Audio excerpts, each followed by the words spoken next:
ଜୟ ଜଗନ୍ନାଥ ସାଙ୍ଗମାନେ। ମୁଁ ଗଞ୍ଜାମରୁ ଆସିଲା ପରେ ମୋର ସାଙ୍ଗମାନେ କହିଲେ ଚାଲ ଏତେ ଦିନ ପରେ ଗାଁକୁ ଆସିଛୁ ବୁଲିବାକୁ ଯିବା। ଆମେ 3 ଜଣ ସାଙ୍ଗ ବୁଲି ବାହାରିଛୁ ଦେଉଳି ଡ୍ୟାମ୍।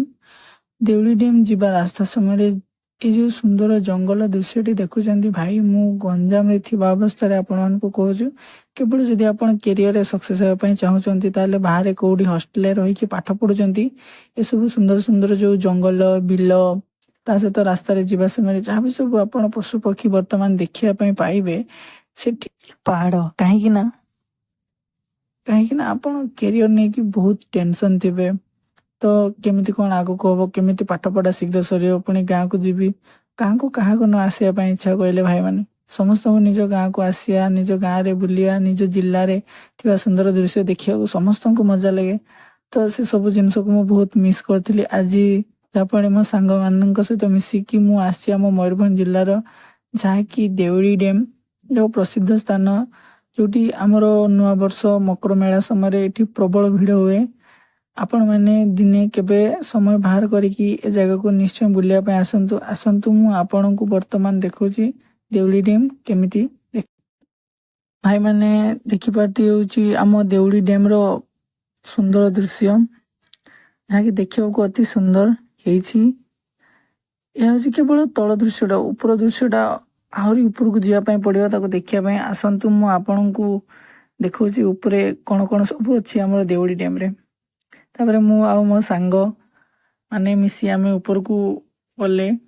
ଉପରକୁ ଯିବା ସମୟରେ ଆପଣ ଦେଖିପାରୁଥିବେ ଏଇ ଯେଉଁ ପରିବେଶ, ଏଇ ଯେଉଁ ଆଖପାଖର ଜାଗା ଦେଖିବା ପାଇଁ ବହୁତ ସୁନ୍ଦର ଅଛି, ଭଲ ଲାଗୁଛି। ଏତେ ଦିନ ପରେ ମୁଁ ବି ଆସିଛି, ତ ଏ ଜାଗା ବି ମୋତେ ବୁଲିବା ପାଇଁ ଭଲ ଲାଗୁଛି। ତାପରେ ମୋ ସାଙ୍ଗ କହୁଛି ଚାଲ ଉପରକୁ ଜଲ୍ଦି ଉଠିବା, ଦେଖିବା ଉପରେ କେତେ ପାଣି ଅଛି। ଦେଖନ୍ତୁ, ଆମକୁ ଉପରକୁ ଯିବା ପାଇଁ ଏହି ବଡ଼ ରାସ୍ତାଟାକୁ ଅତିକ୍ରମ କରିକି ପାର କରିବା କିମ୍ବା ଆମକୁ ସିଡ଼ି ଚଢ଼ିବା ପାଇଁ ପଡ଼ିବ। ସିଡ଼ି ଚଢ଼ିବା ସମୟରେ ମୋ ସାଙ୍ଗ କହୁଛି ଭାଇ, ଏତିକି ସାରା ଯଦି ସିଡ଼ି ଆମେ ଚଢ଼ିକି ଯିବା ପତଳା ହେଇଯିବା। ତାପରେ ମୁଁ ତାକୁ କହିଲି ଏମିତିରେ ଆମେ କୋଉଠି ମୋଟା ଅଛେ ଯେ ପତଳା ହେଇଯିବା କହ ତ? ସେ କହୁଛି ନା ନା ତୋର ବଡି ଅଛି। ତାପରେ ସେ କହୁଛି ହଉ ଚାଲ ଦେଖିବା ଉପରେ କ'ଣ କ'ଣ ଅଛି ସବୁ, ବହୁତ ଦିନ ପରେ ଆମେ ଆସିଛି ଆଉ ଥରେ ଦେଖିବା ପାଇଁ। ତାପରେ 2 ଜଣ ମିଶି ଉପରକୁ ଚଢ଼ିବା ପାଇଁ ଲାଗିଲେ। ପାଖାପାଖି 50ଟା କି 60ଟା ସିଡ଼ି ଚଢ଼ିଲା ପରେ ଗୋଡ଼ ବଥା ଗଲା। ସେ କହିଲା ରହ ଟିକେ ରେଷ୍ଟ ନେବା, ତାପରେ ଉପରକୁ ଯିବା ଆଉ। ତାପରେ ମୋତେ ବି ବହୁତ ଖୁସି ଲାଗିଛି କି ପାଇଁ ନା ବହୁତ ଦିନ ପରେ ମୁଁ ଏ ଜାଗାକୁ ଆଉ ଥରେ ବୁଲିବା ପାଇଁ ଆସିଛି। ଆଉ ଏହାର ପରିବେଶ, ଏହାର ସୌନ୍ଦର୍ଯ୍ୟ ଦେଖିକି ମଧ୍ୟ ମୋତେ ବହୁତ ଖୁସି ଲାଗୁଛି। ତାପରେ ମୁଁ କହିଲି ପଛପଟେ ବି ଦେଖେଇଦେବା ଟିକେ କେମିତି କ'ଣ ଅଛି। ଏ ଦେଖିପାରୁଥିବେ ଆମ ଡ୍ୟାମ୍ର ପଛ ଦୃଶ୍ୟ, ଯାହାକି ଅତି ସୁନ୍ଦର। ମାନେ ଆପଣ ଏଠିକୁ ବୁଲିବା ପାଇଁ ଆସନ୍ତୁ, ଆପଣଙ୍କୁ ତାର ପାଖାପାଖି ପରିବେଶ ବଢ଼ିଆ ଲାଗିବ। ତାପରେ ମୋ ସାଙ୍ଗକୁ ତାର GF ର ଫୋନ୍ ଆସିଲା। ତାପରେ ତା ଭୁଲରେ ତା ମା ଫୋନ୍ କରିଦେଇଥିଲେ ତାକୁ। ସେ କହିଲେ ହଉ ଠିକ୍ ଅଛି ଆଉ। ତାପରେ ପୁଣି ଆମେ ଟିକେ ଭାବିଲେ ନା ଏତେ ଦୂର ଆସିଲେ ଗୋଟେ ଶାହରୁଖ ଖାନ ପୋଜ୍ ନହେଲେ ଭଲ ଲାଗିବ କି? ଶାହରୁଖ ଖାନ ପୋଜ୍ ଦେଇ ସାରିଲା ପରେ ଆମେ 2 ଜଣ ସାଙ୍ଗ ପୁଣି ଶୀଘ୍ର ଉପରକୁ ଉଠିବା ପାଇଁ ଚେଷ୍ଟା କଲୁ, କି ପାଇଁ ନା ଆମକୁ ଉପରେ ଦେଖିବା ପାଇଁ ପଡ଼ିବ ବର୍ତ୍ତମାନ ଆମ ଡ୍ୟାମ୍ରେ କେତେ କ'ଣ ପାଣି ଅଛି। ପୂର୍ବରୁ ଆମେ ଥରେ ଆସିଥିଲେ, କିନ୍ତୁ ଆଉ ଥରେ ବହୁତ ଦିନ ପରେ ଆସିଲେ।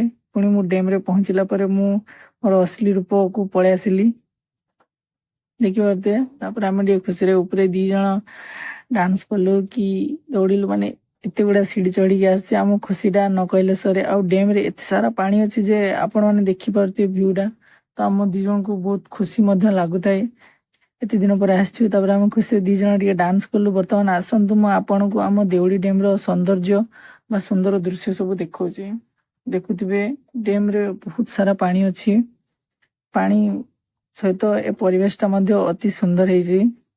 ମାନେ ମୋତେ ତ ମୁଁ ଲାଗୁନଥିଲା ଏତେ ପାଣି ଥିବ ବୋଲି, କିନ୍ତୁ ଦେଖିଲା ପରେ ବହୁତ ଖୁସି ଲାଗିଲା।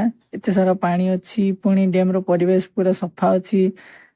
ମାନେ ଭାଇ, ମାନେ ଡ୍ୟାମ୍ଟାକୁ ବୁଲିବା ପାଇଁ ଆସନ୍ତୁ, ସତରେ ଆପଣଙ୍କୁ ବହୁତ ଖୁସି ଲାଗିବ ଏବଂ ବହୁତ ଭଲ ମଧ୍ୟ ଲାଗିବ। ତାପରେ ଦେଖିପାରୁଥିବେ କେତେ ସାରା ପାଣି। ଏଠୁ ଆସିକି ଆପଣ ଭୋଜି ମଧ୍ୟ କରିପାରିବେ, ସେଭଳିଆ ବ୍ୟବସ୍ଥା ଅଛି ସେ ତଳପଟେ। ଏଠି ବୁଲାବୁଲି କରି ମଧ୍ୟ ପାରିବେ। ତାପରେ ଇଏ ହେଉଛି ଆମ ଡ୍ୟାମ୍ର ପଛ ଦୃଶ୍ୟ, ଯେଉଁଟାକି ମୁଁ ଆପଣଙ୍କୁ ଉଠିବା ସମୟରେ ଥରେ ଦେଖେଇଥିଲି। ଦେଖିପାରୁଥିବେ କେତେ ସୁନ୍ଦର ପୁରା ଗ୍ରୀନ୍ ପରିବେଶ, ଚାଷ କରାହେଇଛି। ଖାଲି ବିଲ ମାନେ ବିଲକୁ ପାର କରିକି ଆସିଲା ପରେ ଆପଣ ଏ ଡ୍ୟାମ୍ଟିକୁ ଦେଖିବା ପାଇଁ ପାଇବେ। ତାପରେ ଡ୍ୟାମ୍ଟି ଦେଖି ସାରିଲା ପରେ ମୁଁ ହଠାତ୍ ଦେଖିଲି କି ମାନେ ସବୁ ଦଳରେ, ସବୁ ସାଙ୍ଗ ଭିତରେ ଏମିତି କିଛି ପିଲା ଥାଆନ୍ତି ଯେଉଁମାନେ କି ଫଟୋ ଉଠାଇବା ପାଇଁ ବହୁତ ଏକ୍ସାଇଟେଡ୍ ଥାଆନ୍ତି।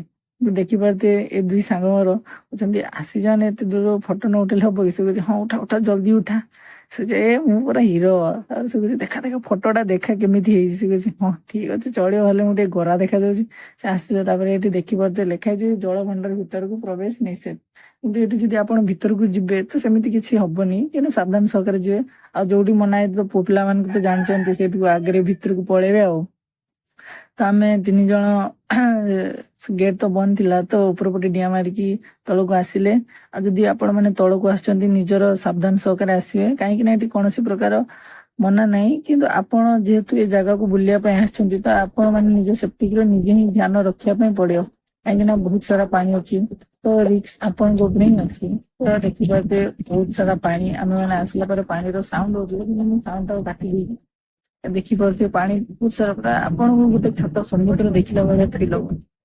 ମାନେ ଏତେ ସୁନ୍ଦର ଲାଗିବ ଏ ଡ୍ୟାମ୍ ଟି, ଆପଣ ମାନଙ୍କୁ ଆସିକି ଏଠି ବସିପାରିବେ, ଟାଇମ ସ୍ପେଣ୍ଡ କରିପାରିବେ, ନିଜର ମନର ଭାବକୁ ପ୍ରକାଶ କରି କିଛି ସମୟ ମୁହୂର୍ତ୍ତ ବୁଲାବୁଲି କରିବା ପାଇଁ ଏଟା ବହୁତ ସୁନ୍ଦର ଅଛି। ତାପରେ ଡ୍ୟାମ୍ ର ସୁନ୍ଦର ଦୃଶ୍ୟଟାକୁ ଦେଖିଲା ପରେ ମୁଁ ମୋର ଫିଲିଙ୍ଗସକୁ କଣ୍ଟ୍ରୋଲ ନ କରିପାରି ହେଲେ ନା ଏତେ ଦୂର ଆସିଛି ମାନେ ଗୋଟେ ଶାହରୁଖ ଖାନ ଷ୍ଟାଇଲରେ ଗୋଟେ ପୋଜ ନଦେଲେ ଭଲ ଲାଗିବନି। ତାପରେ ମୁଁ ଡ୍ୟାମ୍ ପାଖକୁ ଯାଇକି ଟିକେ ଶାହରୁଖ ଖାନ ହେବା ପାଇଁ ଟ୍ରାଏ କଲି।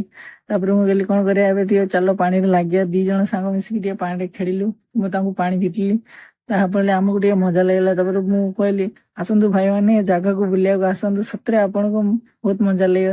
ଡାନ୍ସ କରି ସାରିଲା ପରେ ମୁଁ ଦେଖିଲି ହଠାତ୍ ମୋ ସାଙ୍ଗର କଣ ହେଲା। ସେ କିଛି ଭଗବାନ କଣ ଭୁଲ ହେଇଗଲ, ମୁଁ ଯୋଉ କହୁଥିଲି ତାର ଆସିବା ସମୟରେ ଯୋଉ ଜିପ୍ର ତାର ମାର ଫୋନ ପଳେଇ ଆସିଥିଲା। ତ ସେଇଟା ନେଇକି ସେ ଭାବୁଛି ତା ମା ପାଖକୁ କଥା ପହଞ୍ଚି ଗଲା, ଏବେ ମୋର ଅବସ୍ଥା କଣ ହବ? ହେ ୱାଟ ଲାଗିଗଲା ମୋର, କଣ କରିବି? ତାପରେ ତାର ଏଇ ଅବସ୍ଥା ଦେଖିକି ଆଉ ଜଣେ ସାଙ୍ଗ ଆମର କହୁଛନ୍ତି ଇଏ ତ ଆଜି ଗଲା। ସିଏ କହୁଛି ଆଜି ଇଏ ମାଡ ଖାଇବା ଯାହା ଲାଗିଲାଣି ମତେ। ଖୁସିରେ ପୁରା କହି ହଉନି କି ମାନେ ସାଙ୍ଗର ଯେତେ ଗାର୍ଲଫ୍ରେଣ୍ଡ ର କିଛି ଅସୁବିଧା ହୁଏ ସେଇଠୁ ବେଶୀ ସାଙ୍ଗମାନେ ହିଁ ଖୁସି ହୁଅନ୍ତି, ଏଇଟା ଆପଣ ମାନେ ବି ଜାଣିଥିବେ। ତାପରେ ଆମେ ବୁଲାବୁଲି କରି ସାରିଲା ପରେ ଆମେ ଭାବିଲୁ ଯେ ତଳ ଦୃଶ୍ୟ ଦେଖି ସାରିଲା ପରେ ଚାଲ ଉପରକୁ ଯିବା ଏବଂ ମଜା କରିବା। ତାପରେ ଦେଖିପାରୁଥିବେ ବର୍ତ୍ତମାନ ଆମେ ସେ ପାଣିରୁ ଉଠିକି ଉପରକୁ ଯାଉଛେ। ଉପରକୁ ଉଠିଲା ପରେ ମୁଁ ଭାବିଲି କଣ କରିବା, ଚାଲ ଆଉ ଥରେ ସେ ସୁନ୍ଦର ଭ୍ୟୁ ର ମଜା ନବା। ଆଉ ସେ ସୁନ୍ଦର ଭ୍ୟୁ ଟି ଦେଖିବା ସମୟରେ ହଠାତ୍ ଦେଖିଲି ଗୋଟେ ପିଲାଟି ଆସିଛି ସେ ଡ୍ୟାମ୍ କୁ ଦେଖିବା ପାଇଁ। ସେ କହୁଛି ହଁ ବଢିଆ ହେଇଛି। ତାପରେ ସେ ଗେଟ ରେ ହାତ ଲଗେଇଲା, କଣ ଗୋଟେ କାରେଣ୍ଟ ଟାଇପ ର ସକ୍ ଲାଗିଲା। ସେ କହୁଛି ଏରେ ଏଟା କଣ କାରେଣ୍ଟ ଅଛି ନା କଣ? ତାପରେ ହଠାତ୍ ଦେଖିଲି ଆମର 2 ଜଣ ଫଟୋ ସୁଟ କରିବା ଲାଗିଛନ୍ତି। ସେ କହୁଛି ଗୋଟେ ଏମିତି ଫଟୋ ଉଠା ଯେମିତି କି ମୋ ଗାର୍ଲଫ୍ରେଣ୍ଡ ଦେଖିଲେ କହିବ ନାଇଁ ମୁଁ ଡିପ୍ରେସନ ରେ ଅଛି। ସେ କହୁଛି ହଉ ମୁଁ ଉଠେଇ ଦଉଛି, କି ମାନେ ତା ମା ଯଦି ତାକୁ ଗାଳି କରୁଥିବ ତାର ଭୟ ହଉଛି। ଆଉ ସେ କହୁଛି ହଁ ଏମିତି ଗୋଟେ ମୁଁ ଯେମିତି କାନ୍ଦୁଛି କିଏ ଦୁଃଖରେ ଅଛି। ତାପରେ ସେ କହିଲେ ହଉ ଠିକ ଅଛି ଆଉ ମୁଁ ଉଠେଇ ଦଉଛି, କ୍ୟାମେରାମ୍ୟାନ ଆମର ପୁରା ବିଜି। ସେ କହୁଛି ହଉ ମୁଁ ଉଠେଇଲି, ଦେଖେ ଫଟୋଟା ଭଲ ହେଇଛି କି ନାଇଁ। ସେ କହୁଛି ହଉ ଦେଖେ ର, ହଁ ଭଲ ଲାଗୁଛି ଚଳିବ। କହିଲେ ହଉ ଠିକ ଅଛି ଆଉ। ତାପରେ ଆମେ 3 ଜଣ ସେଠି ଛିଡା ହେଇକି ଟିକେ ହାନି ସିଂ ହେବା ପାଇଁ ଟ୍ରାଏ କଲୁ ଯେ, କିନ୍ତୁ ଆମର ବହୁତ ଚେଷ୍ଟା ପରେ ବି ହେଲାନି। ତାପରେ ସେ ବାବୁ ଆମର ଯିଏକି ତାଙ୍କର ମାମିଙ୍କ ପାଖରୁ ଗାଳି ଶୁଣିଛନ୍ତି। ତାପରେ ବହୁତ ଲେଟ୍ ବି ହେଇଗଲାଣି, ବର୍ଷା ଉଠିଗଲା ତ ମୁଁ ଟିକେ ବର୍ଷାର ମଜା ନେବା ପାଇଁ ଟିକେ ପୁରାପୁରି କଲି। ତାପରେ କିଛି ସମୟ ଅପେକ୍ଷା କଲା ପରେ ମୁଁ ମୋ ସାଙ୍ଗର ଗାର୍ଲଫ୍ରେଣ୍ଡ ବିଷୟରେ ଭାବିଲି, କିନ୍ତୁ ଜାଣିଲି ନା ସାଙ୍ଗର ଗାର୍ଲଫ୍ରେଣ୍ଡ ବିଷୟରେ ଭାବିକି ଲାଭ କିଛି ନାହିଁ। ଚାଲ